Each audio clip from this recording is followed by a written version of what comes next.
Hey guys, so I was talking to Flute Rants yesterday about quite a few things, but also about something that we both decided was probably something I needed to talk about, and that's injuries.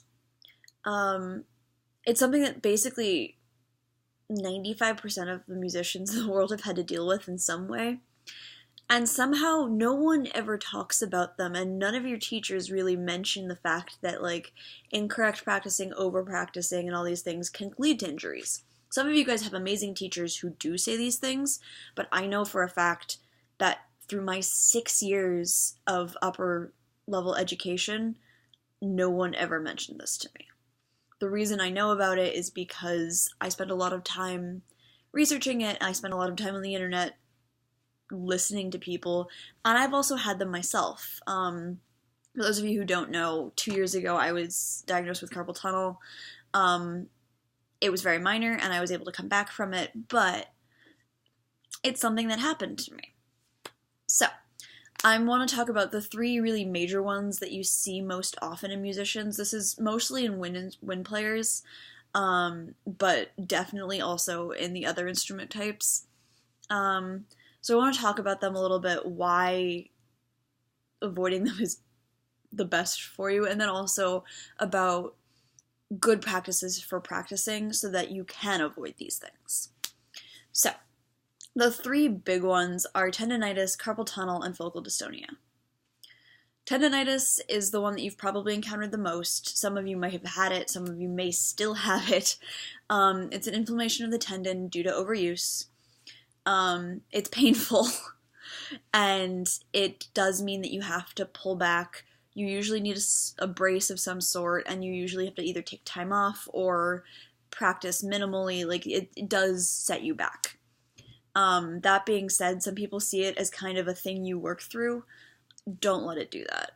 Tendonitis can be very, very problematic, especially if it's chronic or it gets worse. It can lead to other issues. Just get it treated and don't play in pain. Second thing is carpal tunnel. This is usually caused by a combination of things. Mine was a combination of being a blogger and playing flute 4 hours a day, so I had to be very, very careful the way I was doing that, but basically the ligaments and the carpal passage, which is an area in your wrist where the carpal nerve and the and a couple bones gets inflamed and start pressing on the nerve, which causes tingling and pain and burning and just awfulness. It can lead to you having to have surgery if it's bad enough. I had a very minimal issue, but I still had to wear a brace for about 6 months, and be very, very conscious of what I was doing. It can really put you out, and it's really painful. And the last thing is focal dystonia, which is a neurological condition that affects a muscle or group of muscles in a specific part of the body, and that causes involuntary muscle contraction. So basically you lose control over muscles in your body. I've seen it in people's faces, I've seen it in people's hands. Those of you who are oboists know that Alex Klein, who is the former principal and actually current principal again of the Chicago Symphony, has focal dystonia in his face. I know quite a few very well-respected flute teachers who had to stop playing because of focal dystonia, and those are the great ones sometimes because they have worked through these injuries, or not worked through them in the case of focal dystonia, because it's pretty much a career-ending injury, especially if it's in your hands, because then you can't hold your instrument. Focal dystonia is scary, because it can ruin your career. And somehow no one talks about it. I'm sure there's quite a few of you watching this who have literally never heard of this condition. And that's not good. So, All of these things are caused by repetitive motion. They're caused by over-practicing. They're caused by practicing incorrectly. They're caused by bad hand positions. They're caused by all the things that you need to be conscious of in your practice. My whole thing is that no one should ever practice more than 4 hours a day.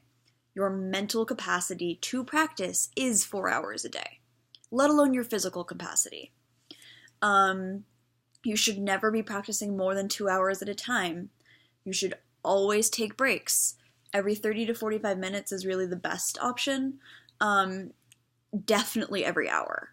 And if you only take a break every hour, take more like 10 to 20 minutes, not 5.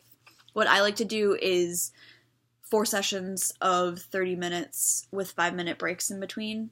If I'm doing 2 hours straight, I actually am more likely to do an hour or an hour and a half at a time and then tack on an hour later, because I get bored.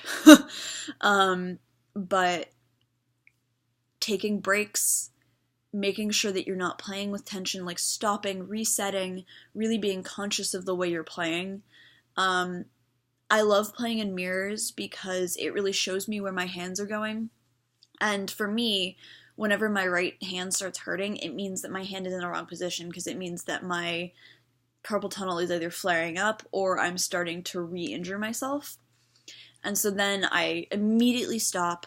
I go find my brace if I feel like that's necessary, and I also am very, very conscious of the way I'm holding the instrument.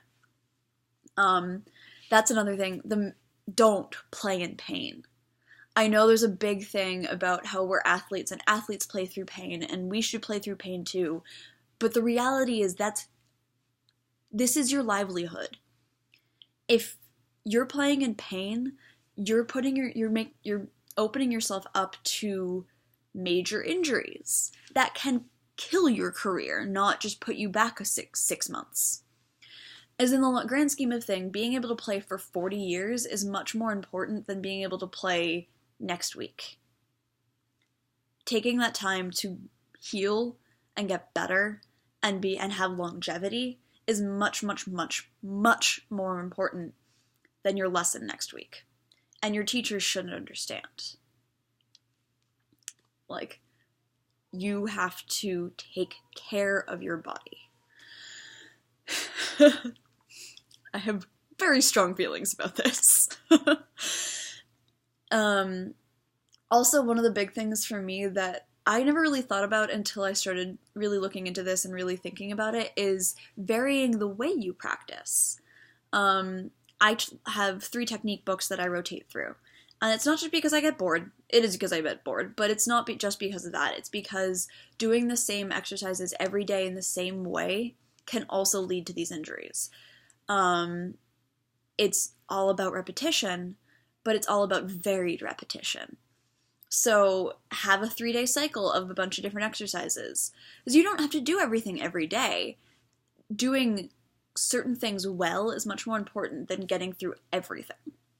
So for me, I'll do a day of Tafnol and Gobert, and then I'll do Reichert, and then I'll do Baker, or whatever, like, substitute the equivalents of your technique books in there. But, like, I really vary what I do.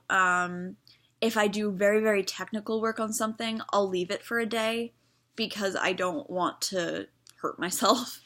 And the days that I do massive technical work, I really take it easy the next day and do tone stuff, not a lot of stuff with my fingers. Also, for those of you who are flute players, and I mean this goes true for all the other instruments that have face embouchures, but I know flute better than anything else, obviously. Being very, very conscious that you're not playing with tension in your face. You're not pulling the sides of your mouth. You're not doing the smiling embouchure where you're really turning up the corners of your mouth. Like, you're very much relaxed and letting your mouth form your embouchure the way you want, and using the fine muscles in your lips that you've trained to do that, to do it. That's very, very important.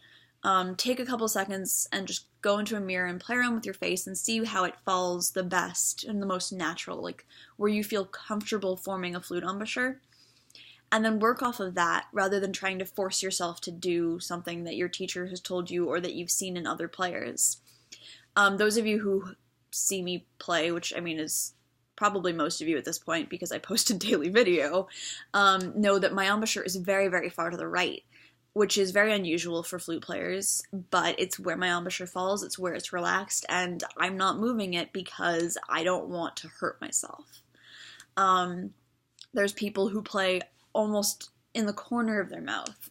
There are people who look like they have the weirdest embouchure in the world, but for them it's relaxed. So really don't take to heart if you have a different embouchure. If it's relaxed and it's comfortable for you, keep going with it because you don't want to injure yourself. And I know some people who have focal dystonia of the face, like personally know them, and it was devastating. So I hope this is helpful. I hope it was at least kind of informative about the detriments of over-practicing and bad practicing, and just kind of give you an idea of what you're risking playing with pain and playing through injuries. Basically, my biggest advice is when you start feeling like you're hurting, and it's not just I'm tired, it's like this is actual pain, see a doctor immediately. Do not be complacent about these things. So yeah, I hope you guys have a great week, and I will see you tomorrow for the 365.